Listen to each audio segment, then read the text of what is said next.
de Dieu. Esprit Saint, Sainte Vierge Marie, unissez-nous à Jésus à chaque instant pour qu'ensemble nous puissions vivre dans le cœur de la très sainte Trinité, au nom du Père qui nous crée, au nom du Fils qui nous sauve, au nom de l'Esprit Saint qui nous sanctifie. Fiat, Amen, Alléluia. Alors, j'ai pensé prendre deux petites paroles de Dieu qui vont exactement bien avec le sujet d'aujourd'hui. La première parole de Dieu, c'est dans Colossiens 1, verset 9b 11. Nous demandons à Dieu de vous combler de la vraie connaissance de sa volonté en toute sagesse et intelligence spirituelle. Ainsi, votre conduite sera digne du Seigneur et capable de toujours lui plaire. Par tout ce que vous ferez de bien, vous porterez du fruit et vous progresserez dans la vraie connaissance de Dieu. Vous serez puissamment fortifiés par la puissance de sa gloire qui vous donnera la persévérance et la patience. C'est beau, hein? Ça rejoint directement la volonté divine. Puis la deuxième, c'est une parole que je chéris d'une façon très particulière depuis très, très longtemps, depuis ma jeunesse. C'est dans le fond de mon cœur. Alors, c'est dans le Deutéronome 6, versets 4 à 8. Écoute Israël, le Seigneur, notre Dieu, est l'unique. Tu aimeras le Seigneur ton Dieu de tout ton cœur, de toute ton âme, de toute ta force. Ces commandements que je te donne aujourd'hui resteront gravés dans ton cœur. Tu les rediras à tes fils, tu les répéteras sans cesse à la maison ou en voyage, que tu sois couché ou que tu sois levé. Alors, on va voir comment ces deux paroles de l'Évangile se rejoignent exactement dans ce que nous allons partager aujourd'hui. Mais avant de commencer, j'aimerais également vous partager le message que tout le monde a eu du 25 octobre 1923 de la Vierge Marie qui nous dit ceci: « Chers enfants, les vents du mal, de la haine et de l'inquiétude soufflent sur la terre en vue de détruire des vies. C'est pourquoi le Très-Haut m'envoie vers vous pour que je vous conduise sur le chemin de la paix et de l'unité avec Dieu et avec les hommes. Vous êtes, petits enfants, mes mains étendues. Priez, jeûnez et offrez des sacrifices pour la paix, le trésor auquel chaque cœur aspire. » C'est sûr que chaque cœur, on aspire pour la paix, puis tout le monde veut la paix, mais la Vierge, elle nous dit que pour avoir la paix, il faut prier constamment, mais il faut aussi jeûner. Puis elle dit que quelqu'un qui prie, mais sans jeûner, c'est comme un soldat qui a une seule patte. Il ne peut pas avancer vite, là. Alors, le jeûne est important, que ce soit un jeûne de nourriture, que ce soit un jeûne de télévision, un jeûne de notre téléphone. Aujourd'hui, je n'ouvre pas mon téléphone de la journée. Que ce soit un jeûne au pain et à l'eau, comme la Vierge le demande, ou que ce soit une parole que je voudrais dire et que je ne dirai pas, que ce soit un téléphone que j'aimerais tellement faire juste pour placoter puis risquer de faire des médisances et des calomnies, puis je ne le ferai pas. Alors, il y a toutes sortes de façons de jeûner, mais la Vierge Marie nous dit que les deux, le jeûne et la prière, sont nécessaires présentement pour qu'on puisse avoir la paix. Et je vous donne aussi le message qu'a reçu Ivan, qui normalement a un message privé, mais vu l'importance de ce message de ce mois-ci, il a eu la permission de le transmettre. Aujourd'hui, je vous invite à prier pour la paix. En ce moment, la paix est particulièrement menacée. Et je vous demande de renouveler le jeûne et la prière dans vos familles et d'encourager les autres à prier pour la paix. Chers enfants, je veux que vous compreniez la gravité de la situation et qu'une grande partie de ce qui va arriver dépend de vos prières et de votre persévérance. Chers enfants, je suis avec vous et je vous invite à commencer à prier et à jeûner avec sérieux. Alors, prenons notre mère au sérieux et faisons ce qu'elle nous demande de faire. Alors, aujourd'hui, j'ai pensé que ce serait bon pour tout le monde parce que notre mémoire est petite, puis aussi parce qu'il y a toujours des nouveaux qui se rajoutent au Cénacle, puis qui écoutent le Cénacle durant le mois. Alors, j'ai pensé faire une synthèse de cette vie dans la divine volonté, mais aussi l'appeler comment vivre et grandir dans la vie dans la divine volonté. Alors, bien sûr que le premier point, c'est de vivre en bon chrétien. Alors, le premier pas pour vivre dans la divine volonté, c'est de faire la volonté divine. Bien sûr, faire la volonté divine, ça a été connu dans l'Église depuis toujours. Alors, je vais rappeler plusieurs points qui font que ces points-là sont nécessaires à tout bon chrétien qui veut grandir dans la foi et dans la charité. Alors, numéro 1, il faut d'abord obéir aux 10 commandements de Dieu. Alors, vous avez, c'est la base de notre vie. Alors, bien sûr, les commandements de Dieu, comme les commandements de l'Église, comme le catéchisme de l'Église catholique, vous avez tout ça, si vous ne l'avez pas en papier, vous avez ça sur le site de Carrefour de la Divine Volonté. C'est tout écrit, vous pouvez le lire, le consulter, tout est là, alors soit en papier ou soit sur votre tablette.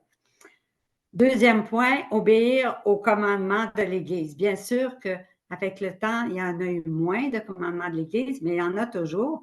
Et des fois, on ne sait plus lesquels sont valables, lesquels ne sont pas valables, tels que le vendredi, bien, c'est une journée où on ne mange pas de viande. Alors, c'est encore en vigueur dans l'Église. Des choses comme ça. Numéro 3, accomplir parfaitement notre devoir d'État. Accomplir la mission que Dieu attend de chacun de nous. Et cette mission-là, elle est différente d'une personne à l'autre. Alors, on ne peut pas dire, regardez le voisin parce qu'on est unique dans une famille unique, puis on a une place unique dans cette famille-là. Numéro 4, acquérir les connaissances. Alors, c'est à nous d'acquérir les connaissances. On ne peut pas dire, ah, je ne savais pas, puis on n'a pas regardé dans le catéchisme de l'Église catholique, on n'a pas regardé dans les livres spirituels qu'on a, mais c'est à nous, en tant que chrétiens baptisés, de s'informer de notre foi catholique dans la Bible, dans le catéchisme de l'Église catholique, qui devrait être lu régulièrement pour que vous sachiez qu'est-ce qu'il contient. La vie des saints, le bréviaire, pour ceux qui l'ont, le livre du ciel. Alors déjà, quand on fait la volonté de Dieu, on commence à apprivoiser le livre du ciel de différentes manières si ça vient à notre connaissance. Puis bien, quand on lit le livre du ciel, bien, on voit bien que ça met le feu du Sacré-Cœur de Jésus directement dans notre cœur, puis que ça met un désir ardent là, de continuer à lire, puis à vouloir vivre dans le royaume de la divine volonté. Porter sur nous, dans notre maison, des sacramentaux, la médaille miraculeuse, le scapulaire de Notre-Dame du Mont-Carmel, faire la dévotion des 5 premiers vendredis du mois, samedi du mois, tel que la Vierge le suggère. Numéro 6, tout bon chrétien devrait poursuivre la pratique des vertus chrétiennes. Alors, toutes les vertus qui nous ont été enseignées et qu'on retrouve dans les différents livres de théologie ou dans le catéchisme de l'Église catholique, qui sont détaillés toutes les vertus chrétiennes. Faire des œuvres de miséricorde. Hein? Souvent, quand on entend parler pour avoir une indulgence plénière, il faut faire des œuvres de miséricorde. Alors, soit envers notre prochain, soit des œuvres spirituelles, prier pour notre prochain, ou bien corporelles, alors lui amener des vêtements ou de la nourriture ou partager autre chose avec nos semblables. Numéro 8, bien sûr que tout bon chrétien qui fait la volonté de Dieu va prier quotidiennement le chapelet. La Vierge est très pédagogique à Medjugorje. Elle leur a fait commencer par 7 Notre Père, 7 Je vous salue Marie, puis 7 Gloire soit au Père. Alors, c'était pour les habituer tranquillement à venir un peu plus tard là, avec le chapelet, et puis à venir un petit peu plus tard avec le rosaire. Alors, tout bon chrétien aussi devrait faire des visites le plus souvent possible, quand c'est possible, au Saint-Sacrement et adorer Jésus. Numéro 10, si vous ne pouvez pas le faire en dehors de chez vous, il y a des sites sur lesquels vous pouvez avoir une chapelle où le Saint-Sacrement est exposé tout le temps. Donc, vous pouvez, même sous forme numérique, avoir le Saint-Sacrement avec vous et l'adorer si vous ne pouvez pas sortir pour aller directement le voir dans le Saint-Sacrement à la chapelle ou ailleurs. Numéro 10, alors tout bon chrétien, pour faire la volonté divine, devrait, quand c'est possible, ajouter le chapelet de la miséricorde divine de Sainte Faustine à 3 heures l'après-midi pour implorer Dieu pour la miséricorde de Dieu, que toute la justice se change en miséricorde. Numéro 11, alors tout bon chrétien qui fait la volonté de Dieu devrait aller se confesser régulièrement. Et la Vierge dit au moins une fois par mois. Donc ça, c'est un minimum. Hein? Au moins une fois par mois et si possible 2 fois par mois et si possible à toutes les semaines. Il y a des papes qui se confessaient à tous les jours, de sorte que si vous y allez à tous les 2-3 jours, là, c'est correct parce que ça augmente notre désir de sortir de ce péché-là et ça augmente la grâce sanctifiante qui est en nous. Ça nous donne des forces nouvelles à chaque fois qu'on va au sacrement de pénitence. Bien sûr, tous les soirs, celui qui fait la volonté de Dieu, il va prendre un examen de conscience qu'on retrouve soit dans son livre de prière ou bien soit sur un site Internet et il va faire le bilan de sa journée pour voir s'il a bien vécu en bon chrétien. Il va aussi, au point numéro 12, vivre le plus possible la Sainte Messe de façon quotidienne. Alors, pour ceux qui ne peuvent pas y aller de façon quotidienne, bien, le plus souvent possible, puis au moins, ce qui est demandé par l'Église, une fois par semaine, le dimanche. Mais un bon chrétien qui veut grandir, bien, va y aller le plus souvent possible. Numéro 13, bien sûr que pour faire la volonté de Dieu, qui est le premier pas pour vivre dans la divine volonté, on va établir une stabilité puis une constance dans la prière de chaque jour. Alors, c'est pas une journée je prie, une journée je prie pas, une journée je prie. Alors, une stabilité. Alors que votre programme de chaque jour, qu'il est déjà inclus dedans, que vous avez un temps de prière le matin, un temps de prière le midi ou un temps de prière le soir, dans lequel vous allez être seul avec Jésus pour un cœur à cœur avec lui, puis faire vos prières pour grandir dans la divine volonté. Donc, un temps de prière quotidien, c'est nécessaire. Numéro 14, bien, tout bon chrétien va faire bénir sa maison ou il va bénir sa maison avec de l'eau bénite. Si possible, que l'eau ait été exorcisée par un prêtre, c'est encore mieux.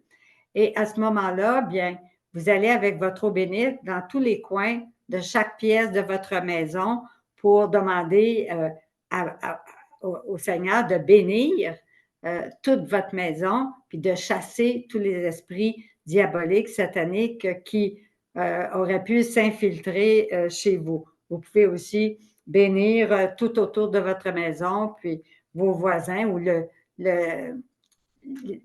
quartier dans lequel vous résidez. Numéro 15, tout bon chrétien va invoquer, bien sûr, son ange gardien. Tout le monde a un ange gardien et l'ange gardien a été mis à côté de nous pour nous aider, pour nous protéger, pour prier avec nous, pour nous rappeler des bonnes intentions. Et il est là pour, quand on a besoin de lui, on peut l'appeler et il va tout de suite venir nous aider par ses bons conseils puis par sa protection. Aussi, à tous les jours, quelqu'un qui fait la volonté de Dieu, qui vit en bon chrétien, va invoquer les saints anges, hein? Les saints archanges. Alors, après la messe, c'était après le pape Léon XIII, hein, après avoir eu la vision qu'il avait eue, il avait ordonné qu'après la messe, soit dite la prière à Saint-Michel-Archange. Alors, si dans votre paroisse, on ne dit pas la messe, après la messe, la prière à Saint-Michel-Archange, bien, vous dites-la dans votre cœur à tous les jours pour qu'il vous aide contre toutes les attaques du méchant. Bien sûr qu'on va aussi prier Saint Gabriel Archange pour qu'il restitue la vérité en nos âmes, qu'il veille sur toutes nos démarches et qui s'occupe de nos relations avec les autres. C'est lui, Saint Gabriel, qui va nous montrer quoi dire, quoi ne pas dire, quand le dire, comment le dire. Il va nous aider à toujours discerner la volonté de Dieu et à reconnaître les anges les anges mauvais déguisés en anges de lumière. Alors ça, c'est important hein, d'avoir cet esprit de discernement-là pour ne pas prendre pour la parole d'un ange mauvais qui se fait passer pour un ange de lumière. Alors, être capable de discerner ça, c'est très important et Saint Gabriel va vous aider. Il va nous aider aussi à rester toujours fidèles à l'Église catholique. Alors, je voudrais vous donner un petit exemple ici de ce qui se passe présentement dans l'Église. Tout comme moi, vous savez que depuis quelques jours, le synode de l'Église est commencé. Mais il vient juste de commencer et puis dans l'Église, déjà, on entend dire des gens « Ah, il va se passer ci, il va se passer ça, puis regarde ça, avec le synode, les femmes vont pouvoir de ci, puis les divorcer. » Puis là, ils disent comme s'ils savaient d'avance le résultat du synode alors qu'il vient juste de commencer et que c'est fait de façon absolument secrète et qu'on va avoir les résultats dans environ peut-être 1 an qu'on va avoir les résultats finaux. On va peut-être avoir quelques résultats avant, là, mais disons finaux, ça va être à peu près dans 9, 10 mois, 11 mois, peut-être 1 an. Alors, il faut arrêter hein, de dire, d'être toujours avec des pensées négatives. Ah, le synode, c'est pas une bonne affaire. Là, regarde ce qui va arriver à l'Église, puis l'Église va se diviser, puis là, il va y avoir ça, puis le pape. Puis là, on part, puis on fait des médisances, on fait des calomnies, puis on nuit à nous-mêmes et aux autres aussi. Donc, ça, c'est à éviter complètement. Alors, restez fidèles à l'Église catholique. Et jusqu'ici, l'Église catholique, elle n'a donné aucun résultat du synode. Alors, on attend que l'Église catholique elle-même nous donne les résultats. Et ce n'est pas demain que ça va arriver. Fait qu'on arrête les commémorages, puis on arrête de dire ceci, puis de dire ça, puis j'ai entendu ci, puis... Alors, les péchés de langue, il faut vraiment que ça cesse, parce que ça amène la division et qu'on s'éloigne de Dieu, de cette vie dans la divine volonté. Alors, bien sûr que Saint Raphaël, le troisième archange, lui, il va nous aider à guérir de nos blessures causées par le péché originel. C'est celui qui prend soin de notre santé, la santé de notre corps, la santé de notre âme, la santé de notre esprit également. Et il va faire que toutes les vérités enseignées par l'Église, ils vont prendre racine en nous. Voyez-vous, alors chaque archange a besoin d'être invoqué tous les jours pour justement qu'ils aient une bonne influence puis qu'ils nous aident à vivre en bon chrétien tous les jours de notre vie.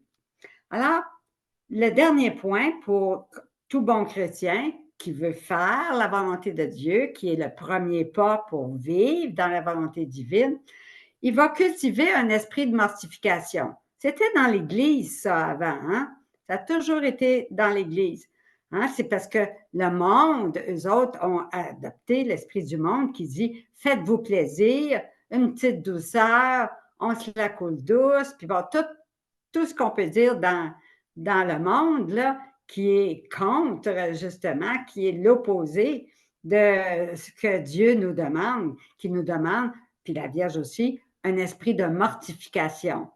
Je veux dire une parole, puis quelqu'un parle, puis je voudrais y répondre parce que moi, c'est quelque chose qu'elle ne sait pas parce qu'elle ne l'a pas dit. Puis bien, je vais la taire par esprit d'humilité, puis par mortification pour plaire à Dieu, puis par amour pour Jésus. Ça, c'est une intention bonne, une pureté d'intention et c'est très, très valable aux yeux de Dieu. Donc, puis la Vierge, elle a dit qu'on a besoin de jeûner, de se mortifier en plus de la prière.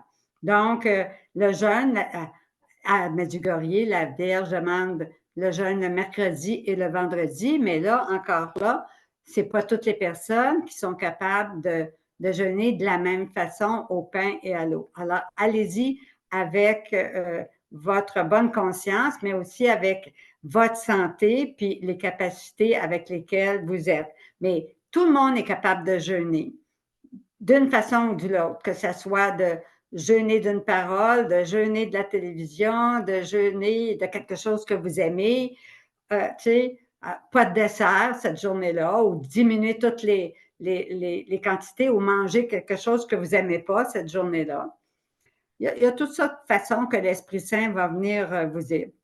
Alors, bien sûr qu'il faut cultiver le détachement et le dépouillement. Et ça, quand on ne le fait pas de nous-mêmes, bien souvent, Dieu met des événements dans notre vie qui vont nous aider à se dépouiller, puis à se détacher de nous-mêmes et se détacher également des autres. Fait que tout ça, ce que je viens de dire, là, les 17 points, c'était pour tout bon chrétien qui veut faire la volonté divine. Donc, c'est la base de la vie chrétienne telle qu'enseignée par l'Église catholique. Le point B va être celui de la personne qui veut grandir dans cette vie, dans la divine volonté. Alors, on va nommer des points, puis je vais faire des références à certains textes du livre du ciel pour vous montrer à quel point Jésus insiste sur chacun des points. Premier point, il y en a 24. Premier point, avoir un profond désir du cœur de vouloir vivre dans la divine volonté et un désir ferme de ne plus faire sa volonté. Et ce désir-là, il va augmenter au fur et à mesure que les connaissances que vous allez acquérir par la lecture du livre du ciel, ça va être un stimulant, ça va augmenter votre désir de vouloir vivre dans la divine volonté et de renoncer à votre volonté propre.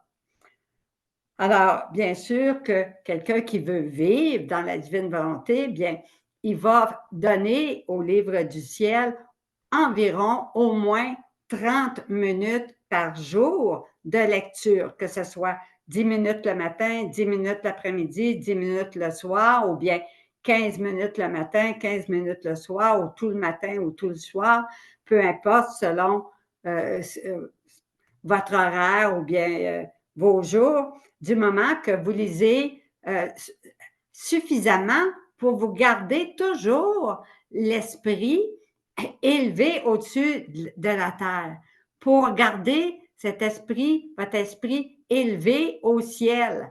Alors, avec les pensées de Jésus, puis les paroles de Jésus. Alors, on essaie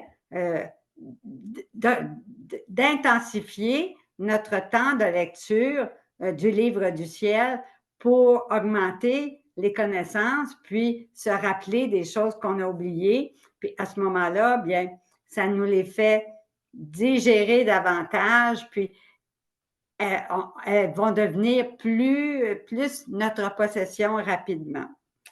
Deuxième point, consacrer notre volonté humaine à la volonté divine.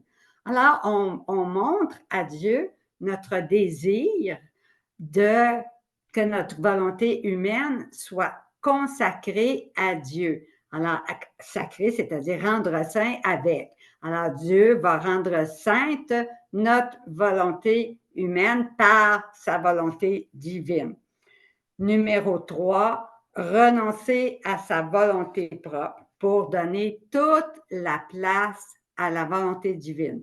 Et ça, c'est important parce que, comme le disait le père tantôt, des fois, moi, j'ai connu des gens, là, qui, au début, disaient « Ah oui, oui, parce qu'on a les livres, là, oh, on vit dans la divine volonté. » Mais ça leur a pris 2 ans avant de dire « Ah là, je commence à comprendre qu'est-ce que c'est que vivre dans la divine volonté. » Avant, ben, tu sais, c'était des paroles, mais je ne comprenais pas trop. Mais alors, pour des personnes, il faut que d'autres veuillent leur imposer leur volonté pour qu'ils comprennent qu'est-ce que c'est que faire sa volonté humaine.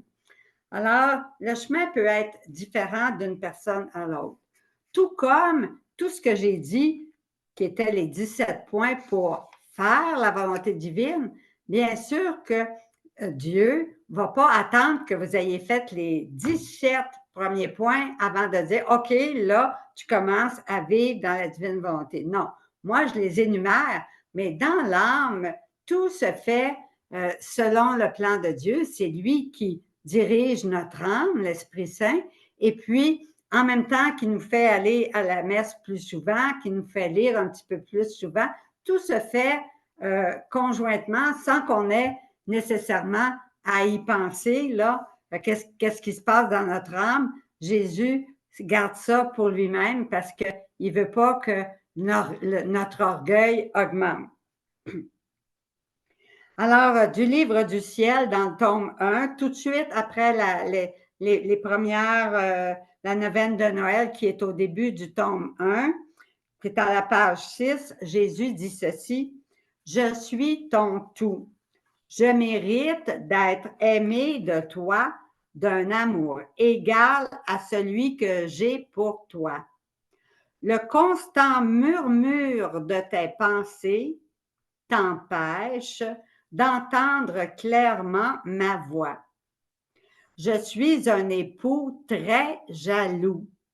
Promets-moi que tu seras mienne totalement. Et moi, je me mettrai au travail pour faire de toi ce que je veux. Mais n'aie pas peur, je ferai tout pour toi. Donne-moi ta volonté, ce sera suffisant pour moi. » Alors, voyez-vous la parole tantôt qu'on avait dans le Deutéronome, hein, où on disait, « Écoute Israël, tu aimeras ton Dieu de tout ton cœur, de toute ton âme, de toute ta force. » C'était déjà dans la Bible, et puis Jésus nous le répète ici, qu'il est notre tout et qu'il veut qu'on lui promette qu'on va être lui totalement et qu'on va se mettre, et lui va se mettre au travail pour faire de nous ce que lui veut. Quatrième point, pour vivre, grandir dans cette vie, dans la divine volonté, bien sûr que chaque personne va méditer régulièrement la Vierge Marie dans le royaume de la divine volonté. Et là, alors beaucoup de gens l'appellent les 31 jours avec Marie, mais le vrai titre, c'est la Vierge Marie dans le royaume de la divine volonté. On l'appelle les 31 jours, pourquoi? Parce que Louisa a reçu la visite de la Vierge Marie qui est venue pendant 31 jours, parce qu'il y a 31 jours au mois de mai, lui dicter ses petites leçons. Mais ça ne veut pas dire qu'il faut garder cette lecture-là uniquement pour le mois de mai. Non, non, c'est beaucoup trop important.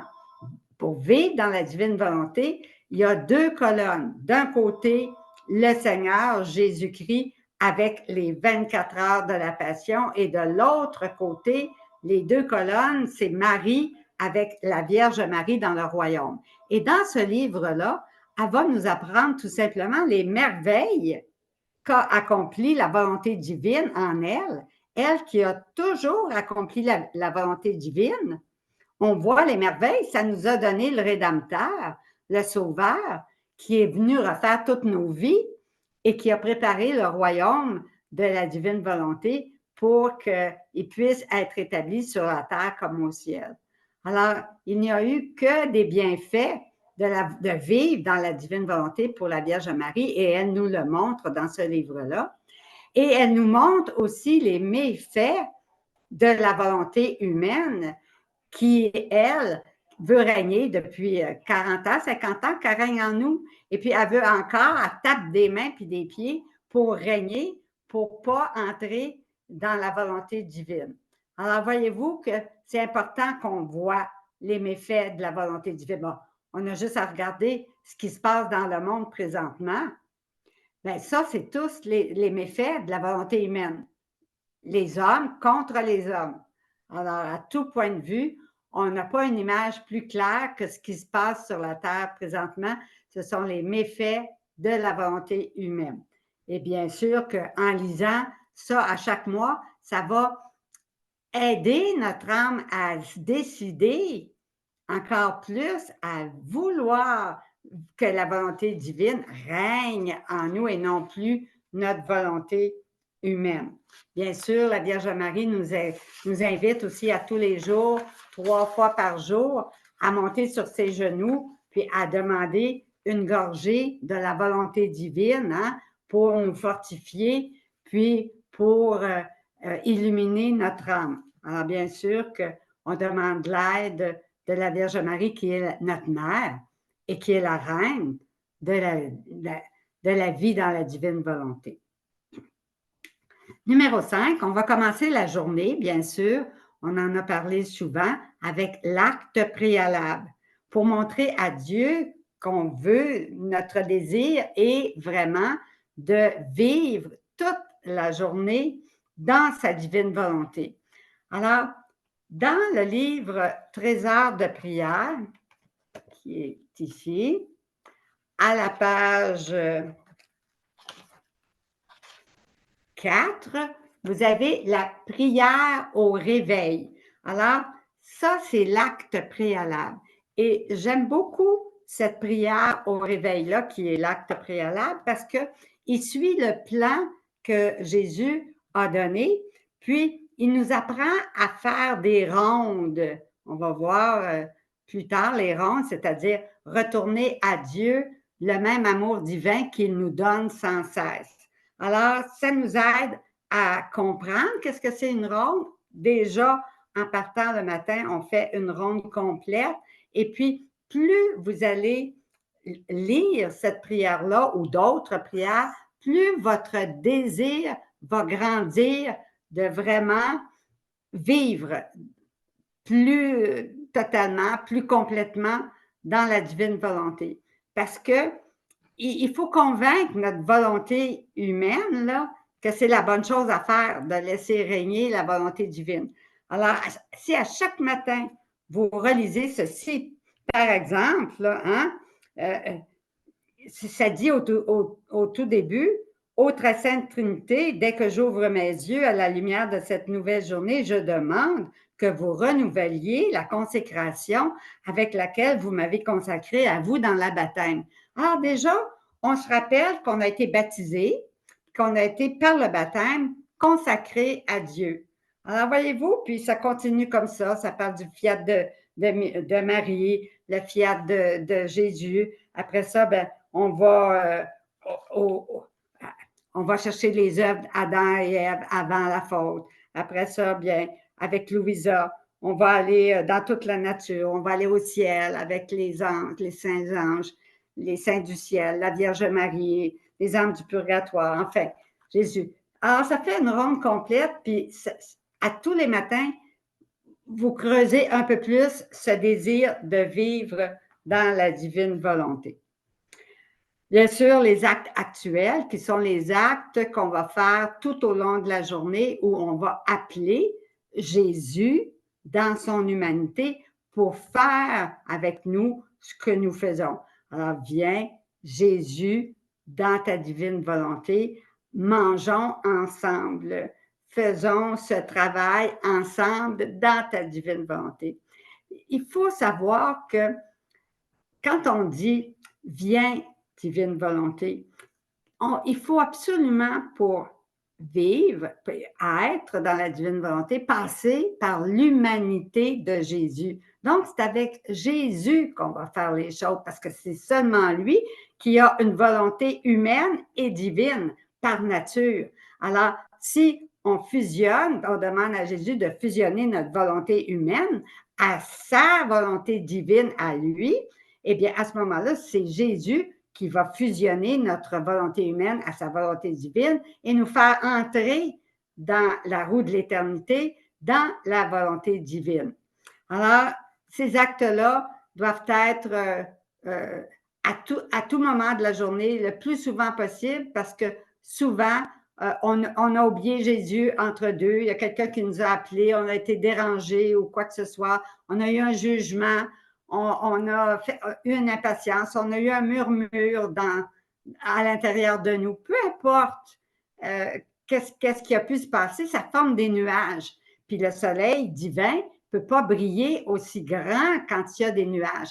Alors, l'acte actuel, en appelant Jésus homme-Dieu dans sa divinité, dans son humanité, de vivre avec nous ce moment-là, puis cet acte-là, dans sa volonté divine, à ce moment-là, bien, on actualise, puis bien, l'acte actuel, il va chasser les nuages qui étaient devant le soleil pour faire briller le soleil d'une façon encore plus radieuse, avec de nouvelles grâces, puis de nouvelles lumières en nous. Et Jésus dit, dans le tome 14, vous trouvez ça au 27 mai 1922, que les deux actes sont nécessaires. L'acte préalable, il donne l'élan le matin. Il dispose le cœur et il est la base de l'acte actuel. Donc, il est la base pour toute la journée. L'acte actuel, qu'on va dire tout au courant de la journée, vient Jésus, dans ta divine volonté, nous faisons, etc. L'acte actuel préserve et prolonge l'acte préalable. Alors, il préserve, c'est-à-dire que s'il y avait des nuages, il les enlève, le soleil divin règne à nouveau, et puis il prolonge, alors pour nous faire vivre le plus pleinement possible dans la divine volonté. Numéro 7, les actes parfaits de Jésus sont suspendus. Alors, Jésus a accompli, il l'a dit durant toute sa vie, il a refait chacune de nos vies. Durant sa vie à Nazareth, sa vie cachée, les 30 ans de sa vie cachée, il a refait chacune de notre vie et dans son Sacré-Cœur sont incluses toutes ces vies divinisées. Alors, nous avons, chaque personne, une version divine de notre vie qui est parfaite, qui est complète et qui est dans le Sacré-Cœur de Jésus. Et à chaque jour, ça a été fait dans l'éternité, dans la volonté divine. donc dans la roue de l'éternité, en dehors du temps et de l'espace. Mais nous, comme créatures, on vit dans le temps et dans l'espace, alors on va aller chercher cet acte parfait d'amour pour le faire avec Jésus, hein, parfaitement, et puis pour rendre parfaitement gloire au Père, pour sauver toutes les âmes, puis hâter la venue du règne de Dieu sur la terre.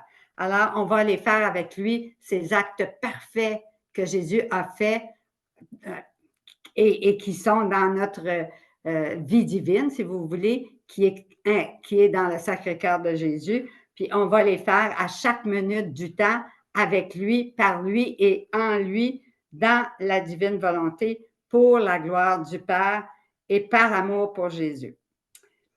Numéro 8, on va développer de plus en plus un esprit de prière continuelle, prier sans cesse. C'est ça qui est marqué dans la Bible. Ça veut dire que c'est possible de prier sans cesse. Alors, on va prier comme Jésus puis Marie le veulent. Alors, comme lui et Marie ont prié. Comment ils ont prié, Marie et Jésus, quand ils étaient sur la terre? Ils ont prié d'une façon universelle, pour tout le monde. Alors, nous, on doit prier non seulement pour notre famille, mais pour tout le monde.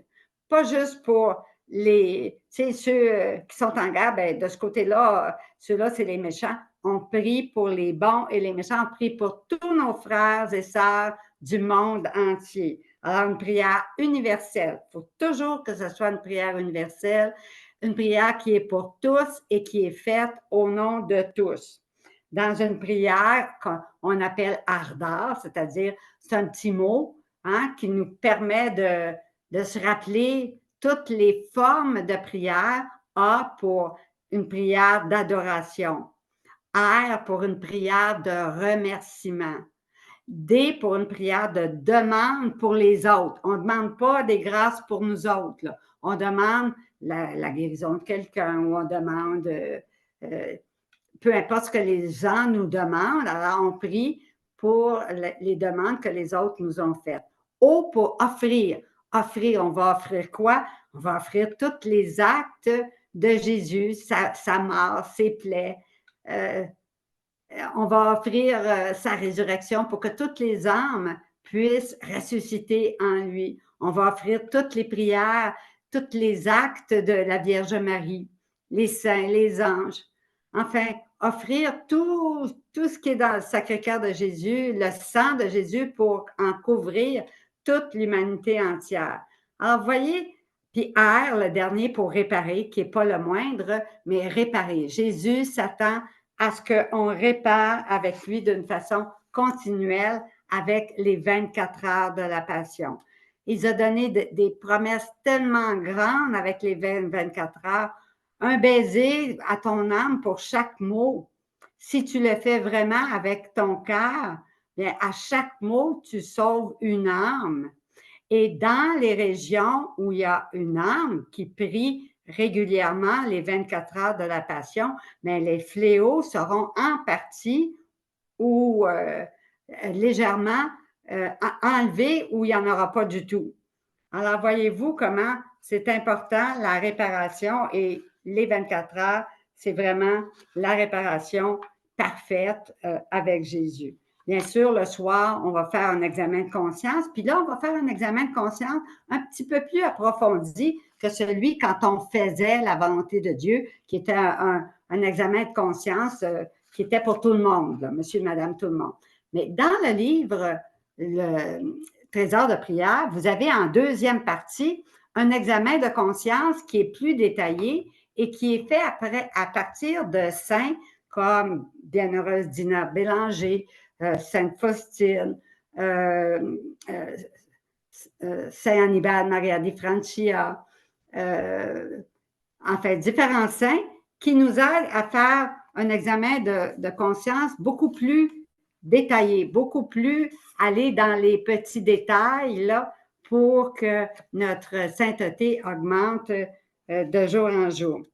Alors, Jésus, il dit au tome 4, le 28 juillet 1902, « Ce que Jésus te recommande, c'est d'acquérir l'esprit de prière continuelle.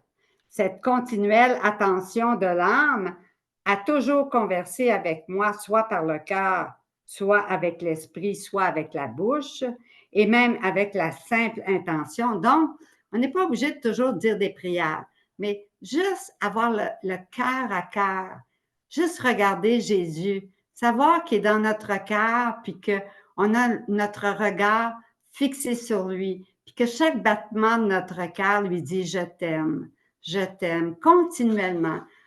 Pas nécessaire d'avoir une prière vocale, mais une prière de cœur à cœur, parce que notre âme est un pur esprit, puis elle n'a pas besoin de prière pour parler à Dieu. Alors, faire des rondes, bien sûr, dans les 3 fiat de la création, rédemption, sanctification. Alors, avec le petit livre des rondes, on peut commencer dès le départ qu'on connaît la divine volonté parce que les rondes là-dedans sont faciles, sont petites, ça prend 10 secondes à faire, puis ça fait tellement plaisir à Jésus. Puis, Jésus, il dit que c'est important parce qu'on retourne à notre Père du ciel toute la gloire qui lui est due. Et ça, c'est très, très, très important pour Jésus. Il y a aussi toutes les rondes dans le livre bleu de prière où vous avez les rondes dans le pieux pèlerinage de l'âme où c'était les rondes de Louisa qu'elle faisait tous les jours, puis vous l'avez d'une façon un peu plus courte dans les visites, le chapelet des visites de l'âme. Puis bien, sur l'Internet, il y a aussi d'autres rondes que vous pouvez trouver et faire quotidiennement. L'important avec les rondes, c'est d'être discipliné puis d'être attentif pour continuer à les faire tous les jours et non pas « Ah, ben là, ça ne me tente plus, puis là, c'est moins. » Alors, il faut être constant puis persévérant dans les rondes. Faire des réparations avec Jésus, on l'a dit. Numéro 11, vouloir plaire à Dieu puis tout faire par amour pour Jésus. Ça aide. Des fois, quand il y a quelque chose qu'on n'aime pas puis ça nous coûte de faire, ben, on dit, ben, Jésus, c'est par amour pour toi que je le fais. Puis ça nous aide juste à dire ça, là, de le faire parce qu'on le fait par amour pour Jésus. Dans le tome 9 du Livre du ciel, le 24 juillet 1909, Jésus dit, « Ma fille, tout ce qui est fait par amour pour moi entre en moi et se transforme en mes propres actes. Et puisque mes œuvres sont faites pour le bien de tous, tout ce que tu as fait et souffert pour moi se trouve en moi et accomplit sa mission pour le bien de tous comme mes propres œuvres. » Alors, ce que vous allez avoir fait par amour pour Jésus, mais ça va porter du fruit pour toutes les créatures en même temps. Du tome 4, 21 août 1901, Maman Marie me dit, « Fixe en toi la pensée que seul Jésus et toi existez dans ce monde et personne d'autre. Retiens que Jésus est le seul à qui tu dois plaire. » Alors, Jésus est le seul à qui on doit plaire. On ne doit pas plaire à nos petits-enfants, plaire à notre famille parce qu'ils veulent avoir ci, plaire à nos voisins parce que si, plaire. Jésus lui dit, fixe en toi la pensée que seul Jésus et toi existez. Et c'est Maman Marie qui nous donne ce conseil-là. Retiens que Jésus est le seul à qui tu dois plaire, le seul avec qui tu dois te complaire et le seul que tu dois aimer. Donc, quand on aime notre prochain, c'est parce qu'on voit Jésus en lui. Ça peut être un Jésus souffrant, mais on l'aime parce qu'on voit Jésus souffrant, puis on veut le soulager. Dans le tome 1, à la page 44-45, parce qu'il n'y a pas de date, là, sache que tout ce que je permets qu'il t'arrive, c'est Jésus qui parle, soit par le démon, soit par les créatures, ou soit par mon action directe, est toujours pour ton bien. Alors ça, il faut se rappeler ça. Parce que des fois, il va nous arriver des épreuves, puis on n'est plus sûr là, que c'est pour notre bien, puis on n'est plus sûr que le bon Dieu est bon. Ça ne doit pas exister. Dieu est amour, puis il ne changera jamais. Puis tout ce qu'il fait pour nous, même si on ne comprend pas, même si on trouve ça dur, c'est toujours, toujours pour notre bien. Numéro 13, correspondre rapidement à la grâce. l'accueillir en remerciant Dieu pour le don et l'offrir en l'union avec lui. C'est toutes nos oui d'amour au cours de la journée.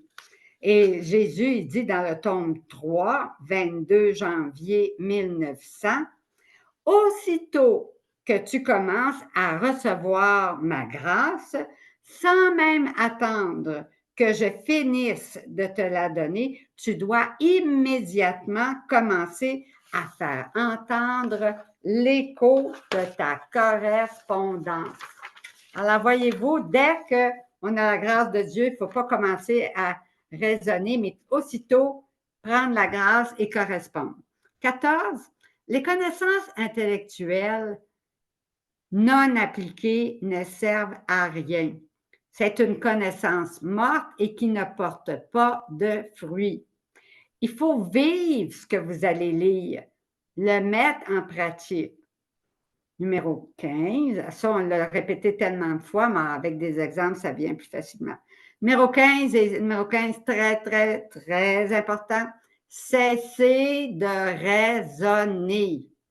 Hein? Nous, les humains, on raisonne. Surtout, si on écoute la télévision, tout le monde raisonne. Puis on raisonne. Pourquoi ci? Pourquoi ça? Pourquoi comme ci? Bon, etc.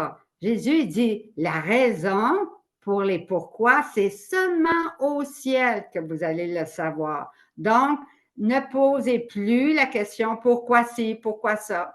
Puis arrêtez de raisonner. Ça, c'est un point bien important. S'abandonner complètement dans les bras de Jésus, qui est la sagesse de Dieu, qui est amour infini, et lui faire totalement confiance. Ça, c'est à écrire en grosses lettres.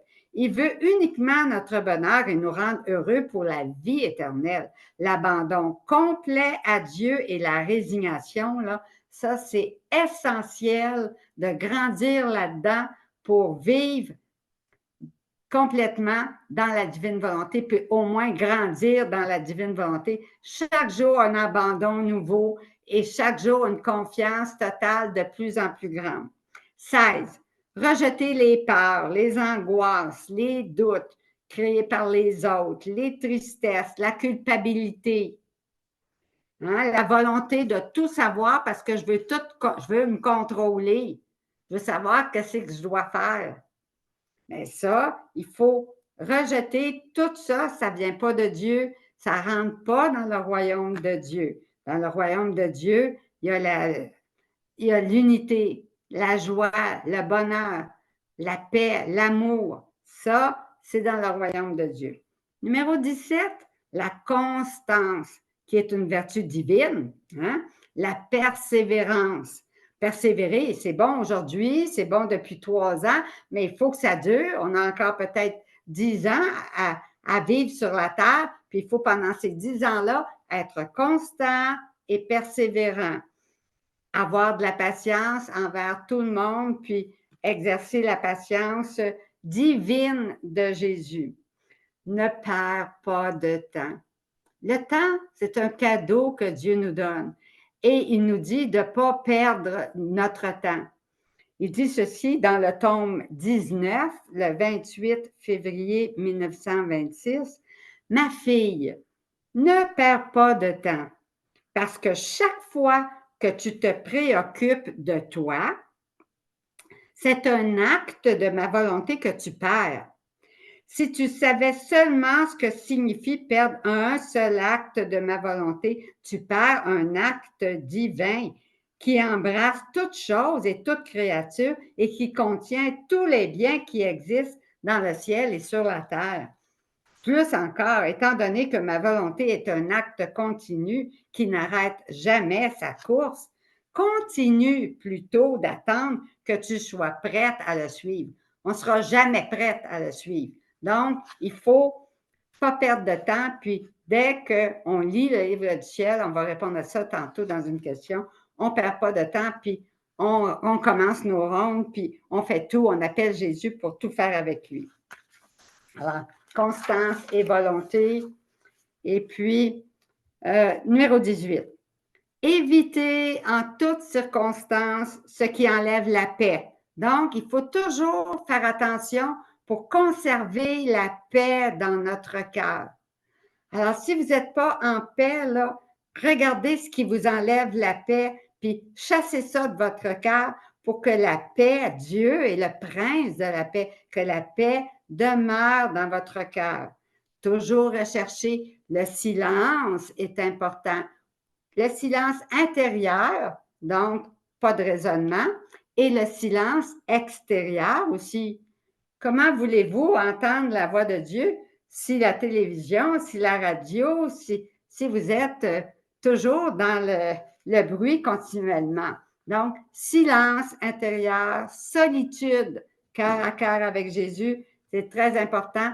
C'est essentiel pour favoriser la croissance de la vie intérieure. Un autre signe de progrès, c'est la sainte indifférence. Êtes-vous indifférent à tout ce qui arrive dans votre vie? Admettons que le curé vous demande de faire un beau schéma, puis un dessin, puis vous l'avez fait, puis vous êtes tout content, vous avez pris une journée pour le faire, puis vous le montrez au curé. Voici, monsieur curé, je l'ai fait pour vous. Puis le curé, il prend, puis il s'en va, puis il ne vous dit même pas merci. Comment vous allez réagir? Ben, il aurait pu me remercier, au moins. Moi, ça m'a pris toute une journée de faire. Voyez-vous la volonté humaine? Mais la sainte indifférence, qu'ils me disent merci ou qu'ils ne disent pas merci, c'est pas grave parce que moi, je l'ai fait pour plaire à Jésus, par amour pour Jésus, pour la gloire du Père, puis pour hâter la venue du règne de Dieu. Fait que le curé me dise merci ou non, ça n'a aucune importance. Voyez-vous comment changer notre attitude humaine en attitude divine? Numéro 20, laisser transformer par la croix. Bien sûr que la croix est cette eau bienfaisante qui nous purifie, qui nourrit en nous les vertus, qui est ce bois qui fait s'évanouir, se disperser la fumée de l'orgueil, de la vaine gloire, et qui produit en nous l'humble violette de l'humilité. Donc, les croix, là, c'est de l'or pur pour aller au ciel. Une période de transition est nécessaire. C'est sûr qu'en ce qu'on faisait avant, puis maintenant, tout rentrer ça dans notre vie, c'est pas en une seule journée que ça va se faire, mais tranquillement, un pas à la fois. Numéro 22, ne pas se décourager. Jésus et Marie, Louisa, les anges, les saints vont nous aider. Plus nous lisons le livre du ciel, plus nous deviendrons libres et heureux et plus nous serons transformés. Jésus il dit dans le tome 6, 8 septembre 1904, que le découragement paralyse l'âme dans le bien et que ça tue l'âme. Donc, jamais se décourager. Quand on dit « j'y arriverai jamais », mais ça, c'est des vieilles guenilles de la volonté humaine. La règle d'or dit « tu le désires, Jésus va faire tout le travail en toi. Tu le désires, un désir profond, grand de ton cœur. » Puis, il faut aussi accepter nos lenteurs, que ça n'aille pas aussi vite, peut-être qu'on le voudrait. Numéro 23, chacun a sa propre mission. Et alors, c'est fini les comparaisons. On ne peut jamais se comparer à personne parce qu'on est unique aux yeux de Dieu, puis on est unique dans le plan de salut de Dieu. Numéro 24, le dernier, petit à petit, Dieu nous purifie graduellement, puis il va enlever graduellement nos intérêts humains pour que les intérêts soient ceux du royaume. Il faut apprendre à s'oublier soi-même et à garder notre regard fixé sur Jésus. Ce n'est pas des choses nouvelles, mais est-ce qu'on le fait à tous les jours où on a le regard fixé sur nous? En toutes circonstances, garder son regard fixé sur Jésus et non sur les ténèbres. Alors, si on passe son temps à regarder ce qui se passe dans le monde, on regarde les ténèbres, on n'a pas le regard fixé sur Jésus, qui est la lumière, qui est le chemin, qui est la vérité, qui est la vie. Hein? Et je finis par une petite prière qui se trouve dans le livre de prière bleue au tout début et qui vient du tome 1 également. Jésus dit à Louisa, écoutez bien parce que c'est tellement encourageant, promets-moi de m'être fidèle et je ferai déverser en toi beaucoup de grâces qui feront des merveilles. J'ai de grands plans pour toi. Et ça, il a dit à chacun de vous.